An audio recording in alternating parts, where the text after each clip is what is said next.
salle des fêtes de l'hôtel de ville d'Abengourou, lieu de lancement de l'opération de distribution des cartes de membres de l'ANAPROSI, Association nationale des producteurs de café cacao de Côte d'Ivoire. Environ une centaine de producteurs de café cacao reçoivent leur carte d'adhésion de cette association. Cette opération vise à améliorer les conditions de vie et de travail des producteurs. Il s'agira également au cours de cette opération de recensement et d'identification de constituer une base de données et de définir le nombre de producteurs et de surfaces cultivées en Côte d'Ivoire. Pour le président du conseil d'administration de l'ANAPROSI, des programmes d'assistance seront réalisés au bénéfice des adhérents. Kanga Kofi a donc exhorté les producteurs du binôme café-cacao des régions de l'Indéné-Jouablin et du Gontougo à y adhérer massivement. Les producteurs des villes de Daroua et de Soubré bénéficieront également de cette opération de distribution de la carte de membre de l'ANAPROSI dans les prochaines semaines. Par cette opération, l'Association nationale des producteurs de café-cacao entend accompagner l'État de Côte d'Ivoire dans sa politique d'organisation des filières agricoles.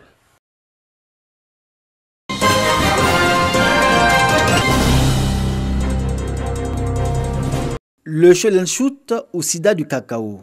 Le rapport de cette maladie qui ravage les vergers cacaoyers des producteurs membres de la coopérative EKPR était au cœur de l'Assemblée générale de cette entreprise coopérative. Son directeur Jean-Marc Akwadio a exhorté les producteurs membres à adhérer au projet d'arrachage des plants, projet conduit par les techniciens de l'ANADER, mais mal accueilli et difficilement accepté par les producteurs. Cette maladie agit véritablement sur notre résultat. Nous encourageons nos producteurs pour que nous puissions arracher les différents vergers touchés par la maladie.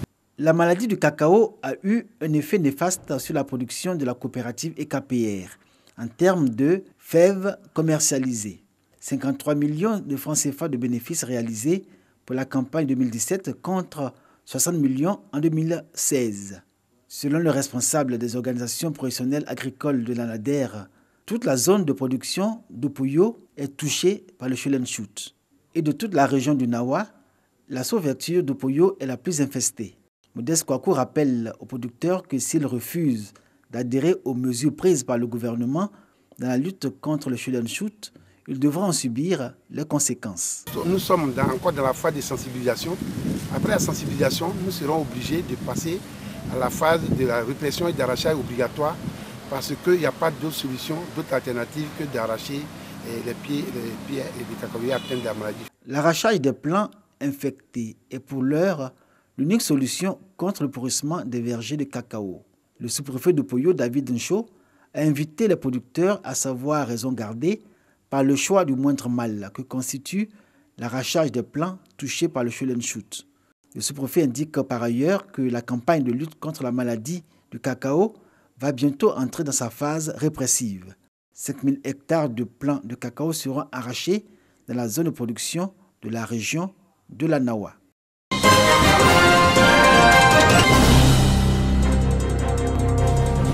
Il est presque impossible de s'offrir du poisson à Guessabo, à une soixantaine de kilomètres de Daloa. Le prix du poisson a considérablement augmenté ces derniers temps dans cette localité qui pourtant est réputée pour alimenter en poisson toutes les régions voisines. Je suis quitté à Fakobli pour des funérailles. Donc au passage, je voudrais acheter quelque chose pour madame, mais c'est cher. C'est un kilo à 3 000. Biola, 1 kilo à 3 000. Si tu as payé 1 kilo à 3 000, on va vendre combien? Prix un peu élevé. Mais on va faire comment? Il faut prendre, on doit manger, non? Le petit marché de poissons en bordure de route n'attire plus les voyageurs. Les passants se plaignent de la cherté du poisson, de plus en plus difficile à endurer. C'est trop cher. Il n'y en a pas. C'est pas la saison. L'eau aussi est partie ou bien? Les clients ont raison. Ils ont l'habitude de payer moins cher. Que maintenant c'est cher. On leur fait comprendre que vraiment maintenant il n'y a pas de poisson. C'est poisson de fleuve, c'est périodique. C'est pas toute l'année il y en a. Et des mois il y en a, et des mois il n'y en a pas. Donc ceux qui ont l'habitude d'acheter, qui connaissent la qualité de nos poissons, ils ne se plaignent pas quand ils viennent, ils achètent. Ils savent qu'à notre jour, ils vont gagner un prix plus meilleur. Malgré la situation de la localité en bordure du fleuve Sassandra, le poisson est toujours rare. Selon les pêcheurs, la rareté du poisson est due à la saison des pluies. Le niveau des cours d'eau est très élevé. Il y a un temps pour qu'on gagne poisson. Bon, si l'eau là tarie, bon, on gagne poisson. Bon, si l'eau là, si c'est balèze, bon, il n'y a pas poisson. À cause de la flambée des prix, due à la rareté du poisson dans les eaux, la localité de Guessabo ne grouille plus de monde comme par le passé. Et l'ambiance de marché qui faisait la particularité de la localité n'existait plus.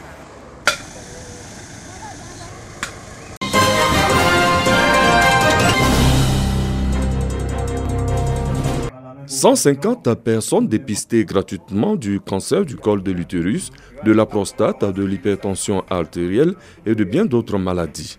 Des analyses biologiques sans frais pour permettre à la population de Bouaké de faire son bilan de santé. Une initiative du Rotary Club Abidjan-Élysée. Objectif, venir en aide aux personnes démunies. C'est des examens qui coûtent extrêmement cher dans les services de santé de la place. Donc pour nous, il est important que toutes les populations, même les plus démunies, aient accès aux soins. Et nous venons donc vers ces populations-là avec ces consultations gratuites. Autorités administratives, politiques et populations expriment leur gratitude aux initiateurs. Je demande à la population de faire des petits bilans de santé qui nous éviteraient de grosses maladies. C'est occasionnellement que je fais des bilans de santé. Et donc, comme j'ai appris que le Rotary organisait une séance gratuite, je me suis dit que c'était la bonne occasion pour avoir une idée de mon état de santé. Il est très conseillé de faire son bilan de santé. Au moins, si vous le faites déjà, que vous savez de quoi vous souffrez, je pense que vous pouvez vite vous traiter. Le Rotary Club Abidjan-Élysée entend renouveler ses séances de dépistage gratuits pour la bonne santé des populations.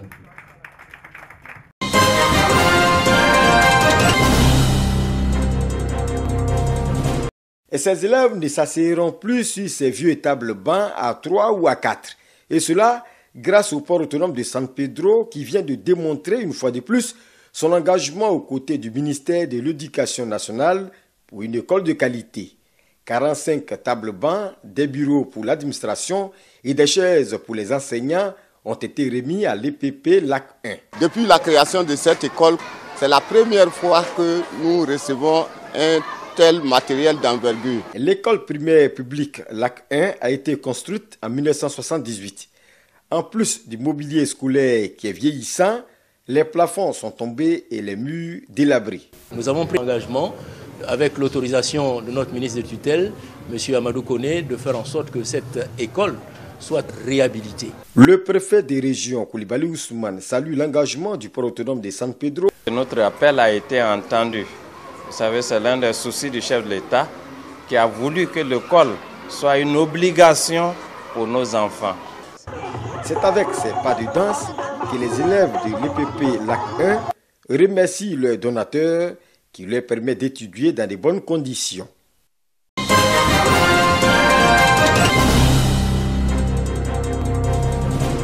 L'union fait la force, dit l'adage. Ce dicton est bien exploité par les populations des villages d'Aya-Sakassou, d'Aoundjo et d'Aounyansou.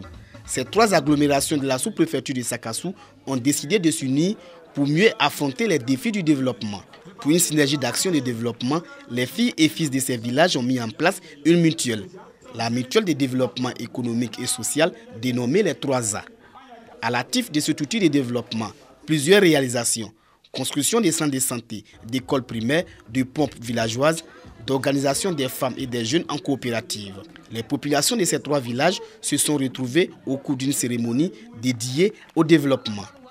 De nouveaux projets pour l'essor de la localité ont été présentés. Création d'activités génératrices de revenus pour fixer les jeunes au village et sortir les femmes de la pauvreté. Extension de l'école primaire et construction d'un château d'eau. Jeanne Peumont, fille du département de Sakassou, a exhorté les populations à l'union et à la solidarité. Elle a invité les responsables de la mutuelle à travailler pour le bien-être des parents. Des actions sociales ont meublé cette journée dédiée au développement des villages d'Aya Sakassou, d'Aoundjo et d'Aounyansou.